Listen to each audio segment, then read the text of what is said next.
What does it first and foremost, what does it first and foremost look like? When a person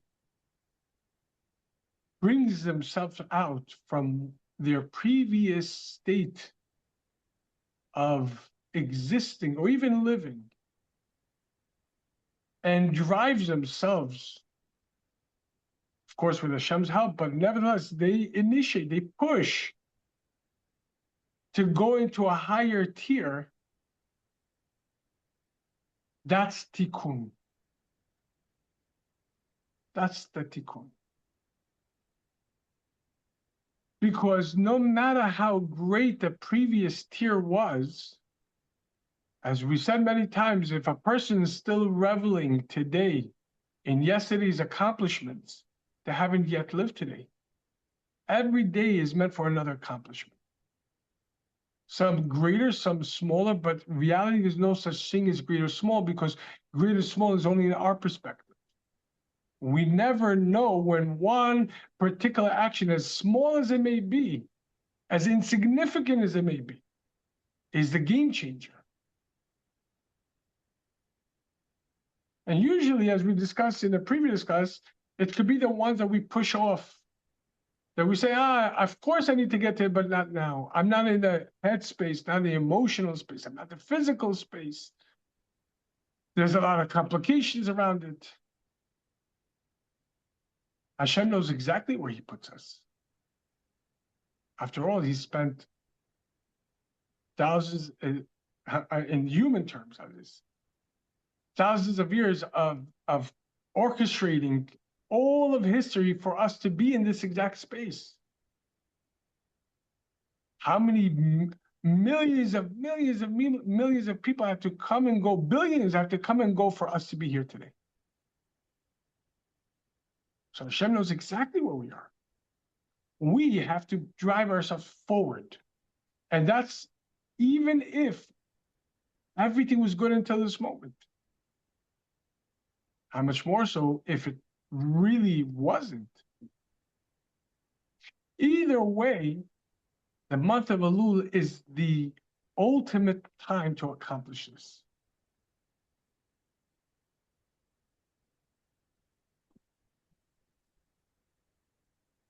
This month is the month of Tshuva.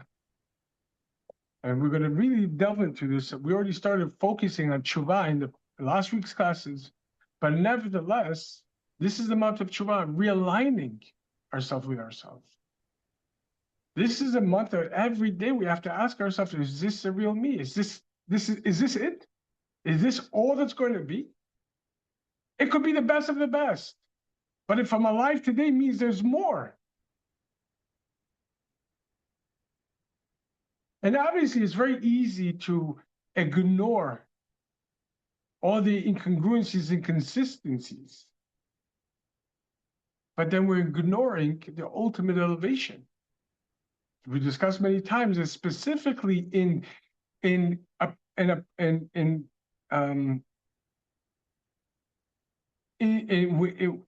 fixing, in the interacting, into approaching that which is dark and gloomy for us, when we deliberately deal with it, not as a way to push it away because it doesn't make me feel comfortable, because it triggers me. The trigger, just like we said before, is what the Baal Shem Tov says, they're hungry, they're thirsty, their soul will enwrap in it. So we said before, just with food, you like chocolate. Why? Because there's a spark that belongs to you. That's specifically with chocolate, which is a gvur of chesed.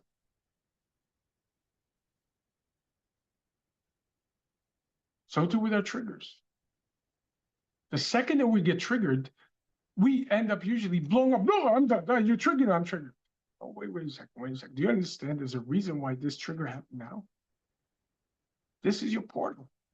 This is your portal. And instead of the animal so taking that signal, as we said before, and bamboozling it for itself, I'm triggered now, I have the right to explode, I have the right to this, or I have the right to shut down. This is your moment. This moment was crafted by God himself. Asher bara Elokim says that God created Elokim contraction in order for you to come and do something about it. And there's no greater prestigious time to do that other than this month Elul.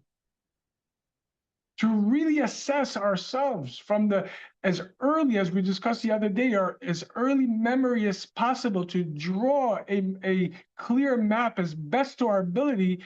How did I come to think this way? How did I come to communicate this way? How did I come to do this? Without saying, well, it's he, it's her, it's them, it's this is what God set up. But I need to have a clear understanding to the best of my ability. And if I don't, nevertheless, I need to do. And this is a month of tshuva, realignment, to come back to our real self, to embody ourselves. In other words, tshuva, when a person endeavors into commit to do the tshuva, as we spoke about previously, tshuva is not just if a person sinned. As it says, Mashiach will come in order to make the tzaddikim make tshuva. What tshuva do they have to make? They didn't sin. They don't even have the drive to sin. Not in thought, not in speech, not in action. As we said before, one of the words for sins in Hebrew, chet, doesn't just mean egregious behavior, a negative, evil behavior. It also means incompletion. If things are not good, do something about it. And if things are good, could it become better? So no matter how lowly the person is, as soon as the person starts with the tshuva, being the tshuva is God-given, it's the mechanism that God himself gives. As we learn the Midrash, and Hashem says, when the Torah was asked what should be done with a sinner, he says, let him give an animal soul. And let him give an animal as a korban. Recognizes that we have an animal soul, and in order to be able to amend it and remediate it, we have to give a korban. We have to give ourselves. We have to give our animalistic whims, our thought, speech, and action to impulse control and so on and so forth. But ultimately, when Hashem was asked what should be done with the sinner, he was told, Hashem says, let him make tshuva, and he will be expunged. And as we discussed, there's no real room for tshuva according to Torah. It doesn't make sense. A person messed up, he's messed up. That's it. There's nowhere else. You can't say that this moment was perfect or was good. This moment's passed, so you can't post-process it on a logical level. But tshuva is God-given, which means that with the proper tshuva, we could revise, reinterpret that moment of darkness, to give it actual meaning, to give it that this, because of this darkness, because of this, not despite, but because I need to improve myself, I need to push myself. It might not be comfortable, and that might not be easy, but what does Hashem say? Open for me a pinhole, I'll open your entire world. And lo lefi kochi, and Hashem said, I'm not asking according to my strength, but rather according to you. I know exactly who you are. Just push yourself. Get out of your own limitation.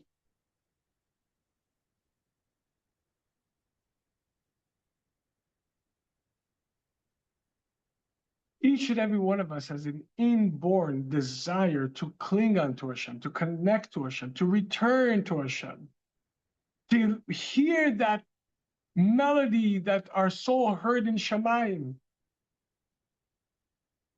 where we'd be looking here and over here, maybe this and maybe that, let me try this.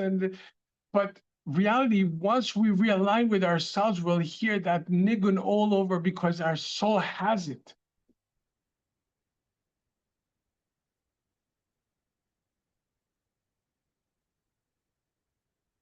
And as per this week's Parsha, one of the first place that we have to look at in Tshuva is as this week's Parsha open, Parsha Shoftim, Judges. Shoftim v'shotrim titen lecha b'chol sharecha. judges and officers you should place in every one of your city gates, in order that the person who messed up to start making tshuva, there has to be two perspectives. First and foremost, and this is the hard part, a person needs to look in themselves in the mirror. A person needs to start really assessing their present state and ask himself, where am I holding? Where am I holding in life? Not Chazir Shalom, to beat oneself up. I messed up. I'm a nobody. I already messed. No, God forbid. That's evil of evils. But to look at look at ourselves sincerely and look at ourselves as God looks at us. I believe in you. We wake up every morning with Modani, and the last words of Rabbi Munasach, how great Hashem is your faith in me that you woke me up today. If you woke up today, it means Hashem has infinite emunah in you personally.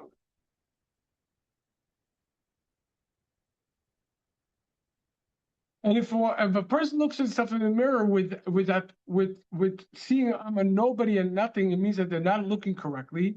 And if they can't bring themselves to see themselves correctly, nevertheless, understand Hashem does look at you correctly, and you still can nevertheless push yourself forward, and you will see exactly what Hashem sees in you. But you got to push yourself. So the first place a person needs to look at is the present state. Where am I holding? We know that we're setting ourselves for Rosh Hashanah. The Rosh Hashanah, Hashem created mankind, but at Rosh Hashanah, Adam ate from the tree of knowledge, and immediately afterwards, Hashem came to Adam and opened up this conversation with him. Ayeka, as Rashi says, the simple meaning is Hashem was teaching us derech eretz, proper mannerism, even if you have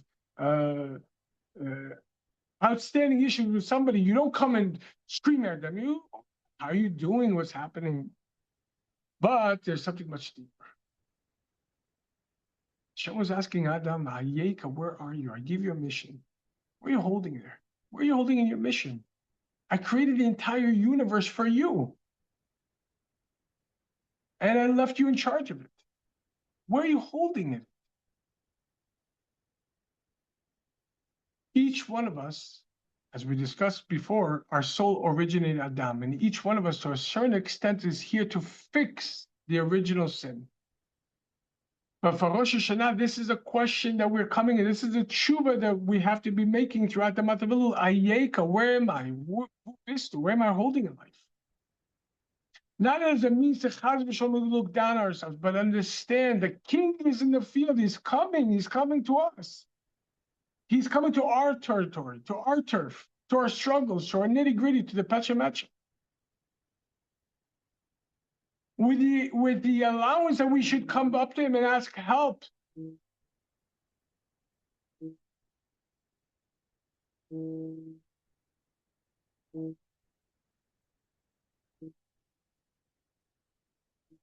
That's the first place. The second place is a trajectory. Where am I going? Where do I need to go? What do I need to accomplish? In other words, not what I would like to accomplish.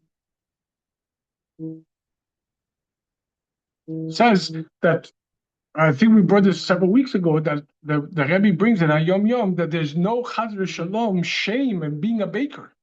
If this is your profession and you're good at it, Baruch Hashem, and you're doing it earnestly and honestly, Baruch Hashem, this is part and parcel of the world. 6 days you have to work. And if this is your field, be the best baker possible. But if you occupy a baker and you're qualified to be a diamond cutter, and you remain as a baker, you're robbing the world. The world needs your talents, your abilities. Why remain in a comfort zone when you could achieve that which your neshama came to achieve and benefit the world? So on first hand, we have to start with, where am I home? And every day this has to happen. throughout the day, before we go to sleep, or we wake up, like literally throughout the 40 days, we have to be thinking about this nonstop. And not only that, we're going to see that we have to act. But at the same time,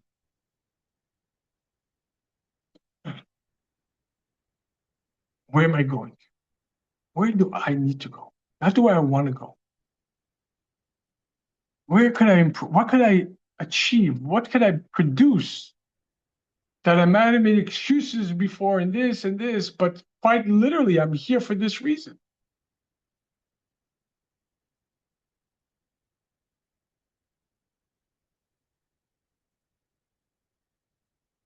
So we need to think about one thing. How do I narrow this distance between where I'm holding and where I need to go?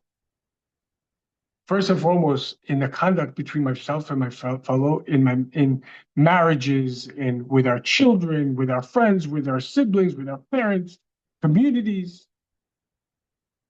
Not to take any of the pecha mecha, oh, because of him, because of her, I can't. No, no, no, no. Hashem knows exactly where he put you, as we discussed the other day in the marriage class.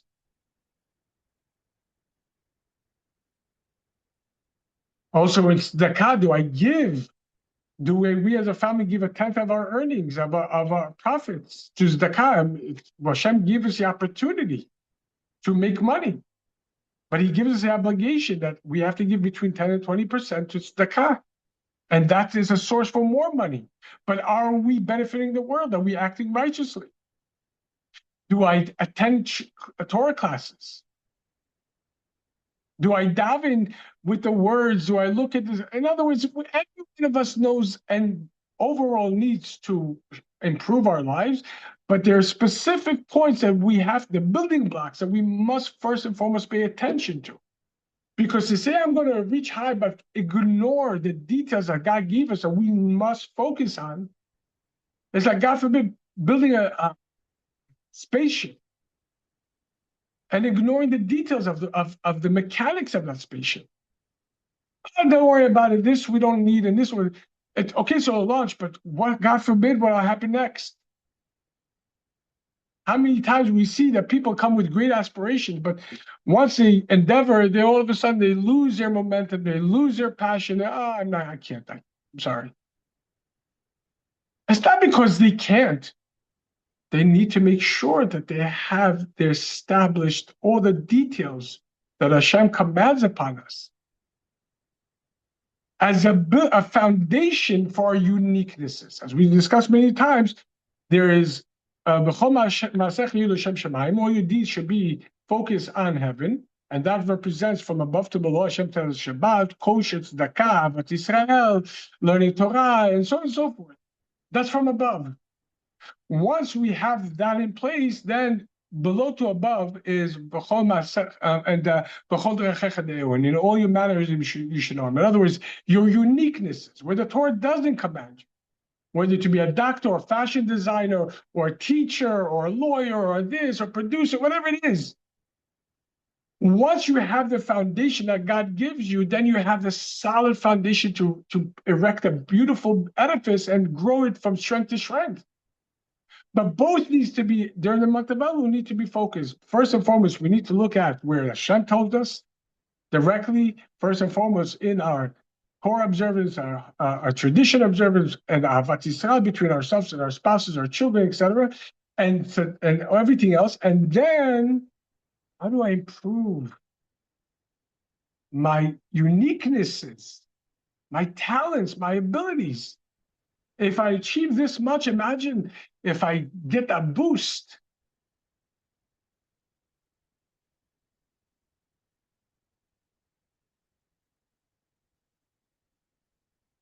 One thing for sure, and this is shoftim v'shatrim, officers and judges and officers. You should put in all the gates. It's very nice to add good things. Add more tzedakah, more Avat Yisrael, more. That's very important. At the same time, during the month of Elul, we have to be very, very focused also to deal with the source of the contention, internal contention. to deal with where is this, for the lack of a better word, where's a hole in the pipe that allows all the goodness issues to go nowhere? In other words, if a person sees that there's things are moving fine, and all of a sudden out of nowhere it means there's a hole somewhere. There's a place where the other side is leaching from. So yes, you can add more water, but if you don't repair that hole, it's going to a good chunk. Even if a drop is missing, every drop that Hashem assigns for us is exactly what we need. So if we allow this just to seep out, then the proper inspiration and the proper energy, vitality that we need in order to accomplish, we feel still, even if we are higher than most people in this particular field, in this particular aspect. But if we feel internally that we are missing, something is missing, then to the most part, we're going to feel a void. And we're going to feel uninspired. So just in as much as it's important to add for more positive, more light, more goodness, it's important in this month also to track where is that hole? Where is the source of this issue that keeps on coming back? What is it that keeps on making us stumble and fall? Why is it that we come to certain junctions and we feel completely shut down or angry or triggered or this and that, or like, I don't care, I don't need this, what's the difference? And then we have to find that hole. This is, as we discussed before, you don't wait. We don't, as we said just two days ago, but we said it several times, it's very easy to look for our wallet, our keys under a light pole. But if we dropped our wallet, our keys 3 blocks down, and we refuse to look over there because over there is dark and gloomy, but over here there's plenty of light, that's great. That's amazing, but it's great as light, but you're not going to find what you lost. Because you didn't lose it here. You lost it in a dark place. So you have to go to that dark place to look for it. During the rest of the year, that would be very scary, as we mentioned before, to go to those dark places to really self-assess. Could be very, very painful and sometimes swallow us up. When a person recognizes, I'm not, here I am, X amount of years old, and all of this, and what do I really have to show? And that could be very dark and gloomy for a lot of people, and really swallow them up. And for that reason, we're not encouraged to go through that type of nitty-gritty self-assessment. Yes, there's a self-assessment before going to sleep. How's my day? How's tomorrow going to be? What I need to work on, so on and so forth. But particularly, we're not requested to do this self-assessment throughout the year, because that could really swallow a person alive. But during this month, we're giving the king is in the field of 13 attributes of mercy to come and into our nitty-gritty and to really, really, really help us not just get out of it, transform our darkness. And yeah, that's painful, because you have to ask yourself, not, well, if my wife, my husband, my mommy, my daddy, my neighbor, my sibling, my child, if they were different, then for sure I wouldn't be triggered and I wouldn't be this and everything would be hunky-dory. Yeah, it's very easy to say that. That's exactly what the Yesod wants you to feel and think, for one reason. Because so long as you have who to blame, you don't have to take any action. You don't have to do anything. It's not my fault. Not my circus, not my monkeys. I didn't do this. If she didn't say this, if he didn't say that, I would have blown up. But you said it. Now I have to blow up. Now I have to shut down. Now I have to get angry. Now it's not for me. This is exactly the issue. That's exactly where the hole is. Hashem is giving you opportunity to grow, and instead of seeing the opportunity to grow, you say, no, I don't want to because this hurts too much. I'm triggered. I'm this and this. And then you're throwing away Hashem's opportunities, and then you wonder why you're not where you need to be. But this month of Elul is specifically focused on this.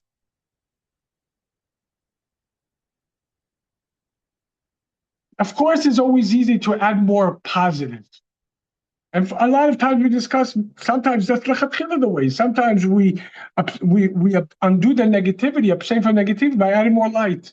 But this month is specifically giving for both, adding more light, but Shotrim v'shoftim, we have to put judges and officers, judges to make the rule and officers to implement it in all of our gates. Which gates? We already discussed the gates of our eyes and ears, but the gates, we have to ask. And this is cyclical by each and every one of us. Which gate usually the Yesahar sneaks in? Where is this? There's a border and there's a hole that was cut and they're coming through. Where is it? Because I notice it's coming from time to time. I see out of nowhere this Yesahar comes in. Everything that I worked on is just during the month of Elul, Shotrim v'Shoftim, this is the first Shabbat of Elul, we're told, look at where your gates are. Where is there a hole coming in? Where is there a hole? Where is that water? Where is the chesed? Where are your blessings constantly? Everything is good until you hit this junction, and this junction shuts everything down immediately like there was nothing before, and then you have to start again. Sometimes it's not that insidious, sometimes it's very overt, and sometimes it's not a lot, sometimes a little, but what's the difference? Again, if you need 100%, and Hashem knows exactly how much you need in order to accomplish what you need to accomplish, and you have 99%, it's going to come with a lot of struggle and pain, and eventually you'll shut down. You need 100% of energy. You have to ask, where in which pipe, where in which vicinity of my life is there a hole that the Yesahar is coming in? And specifically where we get triggered, where we get upset, where we get this. This is what we're here for. Where we dismiss, it's not for me.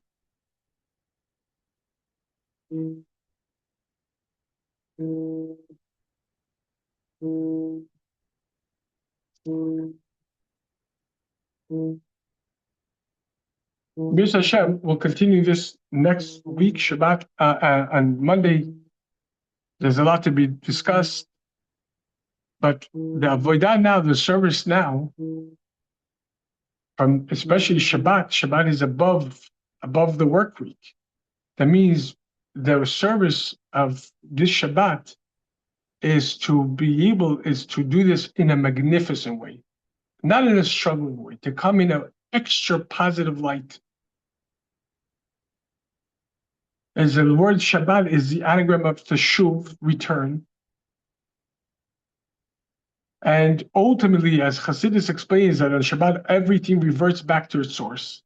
And for that reason, we're forbidden to do labor, creative labor, because creative labor is external. And Shabbat, everything has to be reverted back to the world of thought and even higher than that. And for that reason, we're forbidden, which means Shabbat is above the doing, above Elokim. As we say in Kiddush. And Friday night, again, quoting from the very same Aliyah, the portion that describes the sixth day of creation in Bereshit.